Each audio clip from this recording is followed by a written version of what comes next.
Good evening everyone, welcome back on my YouTube channel. Here I am Shweta Mishra और आज हम कुछ इम्पॉर्टेंट क्वेश्चंस लेकर के आए हैं। हिस्ट्री, राष्ट्रीय आंदोलन में योगदान। तो शुरू करते हैं। फर्स्ट क्वेश्चन है, महात्मा गांधी ने खिलाफत आंदोलन का समर्थन क्यों किया? ऑप्शन दिए गए हैं। ए, खलीफा ने क्रांतिकारियों को शरण दी थी। बी, गांधी जी ने अंग्रेजों के खिलाफ अपने आंदोलन में भारतीय मुसलमानों का सहयोग प्राप्त करना चाहते थे। सी, खलीफा ने भारत के स्वतंत्रता आंदोलन का समर्थन किया। डी, खलीफा गांधी जी के अच्छे मित्र थे। तो यहाँ पे राइट ऑप्शन है, गांधी जी ने अंग्रेजों के खिलाफ अपने आंदोलन में भारतीय मुसलमानों का सहयोग प्राप्त करना चाहते थे, इसलिए उन्होंने खिलाफत आंदोलन चलाया। खिलाफत आंदोलन में अली ब्रदर्स का साथ दिया और एक साथ मंच साझा किया। नेक्स्ट क्वेश्चन है, महात्मा गांधी धरसना नतम गोदाम पर कांग्रेस कार्यकर्ताओं के धावे के समय कहाँ थे? कहने का मतलब ये है कि महात्मा गांधी धरसना नतम गोदाम पर कांग्रेस कार्यकर्ताओं के धावे के समय कहाँ थे? ऑप्शन है, यरवदा जेल में। बी, साबरमती जेल में। सी, आगा खां पैलेस पूना में। डी, अहमदनगर फोर्ट जेल में। तो यहाँ राइट ऑप्शन है यरवदा जेल में। नेक्स्ट क्वेश्चन है, निम्नलिखित में से किसने सबसे पहले स्वराज शब्द का प्रयोग किया था? ये अक्सर क्वेश्चन कई एग्जाम में पूछा गया है, पीसीएस में भी पूछा गया है। तो यहाँ पे ऑप्शन है राजा राम मोहन राय। बी, बाल गंगाधर तिलक। सी, महात्मा गांधी। डी, स्वामी विवेकानंद।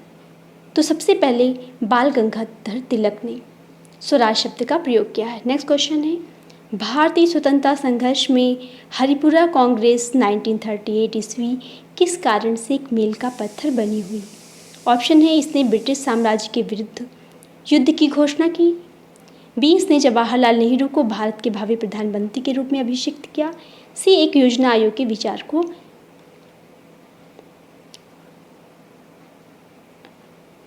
को प्रस्तुत करने हेतु। नेक्स्ट है, कांग्रेस द्वारा भारत सरकार अधिनियम 1935 को स्वीकृत करने हेतु। तो यहाँ पे ऑप्शन है, एक योजना आयोग के विचार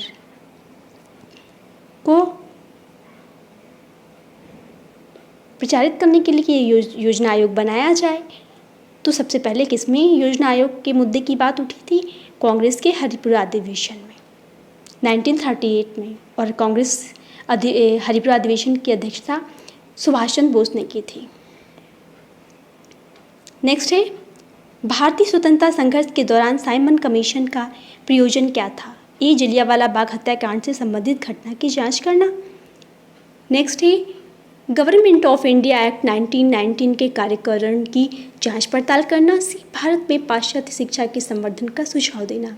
डी, डोमिनियन स्टेट्स के ढांचे के अंतर्गत भारत के लिए एक संविधान ढांचा तैयार करना। तो यहाँ पे राइट ऑप्शन है B, government of India act 1919 के कार्यकारण की जांच पड़ताल करना।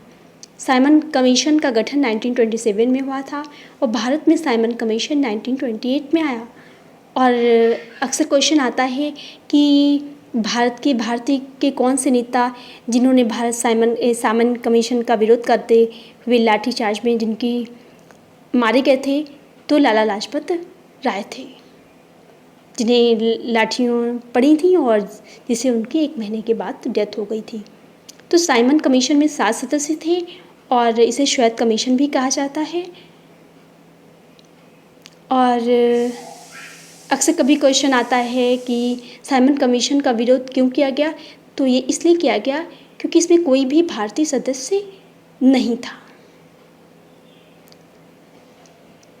नेक्स्ट है 6, भारत के स्वतंत्रता आंदोलन का निम्नलिखित में से कौन सा कालानुक्रम है? भारत छोड़ो आंदोलन, असहयोग आंदोलन, सविनय अवज्ञा आंदोलन। यहाँ पे राइट ऑप्शन होगा असहयोग आंदोलन 1920 में शुरू किया गया, फिर सविनय अवज्ञा आंदोलन 1930 में शुरू किया गया और भारत छोड़ो आंदोलन 1942 में शुरू किया गया। तो राइट ऑप्शन बी है। नेक्स्ट क्वेश्चन है, कांग्रेस के त्रिपुरी अधिवेशन के पश्चात सुभाष चंद्र बोस और दक्षिणपंथी का समस्त झगड़ा किस प्रश्न पर केंद्रित हो गया? तो यहाँ पे राइट ऑप्शन है कांग्रेस कार्यकारिणी समिति का गठन। नेक्स्ट है, 12 अप्रैल 1944 को सुभाष चंद्र बोस ने एक नगर में भारतीय राष्ट्रीय सेना का झंडा फहराया था वो नगर इस समय किस राज्य में है? तो राइट ऑप्शन है ए है अंडमान निकोबार द्वीप समूह में।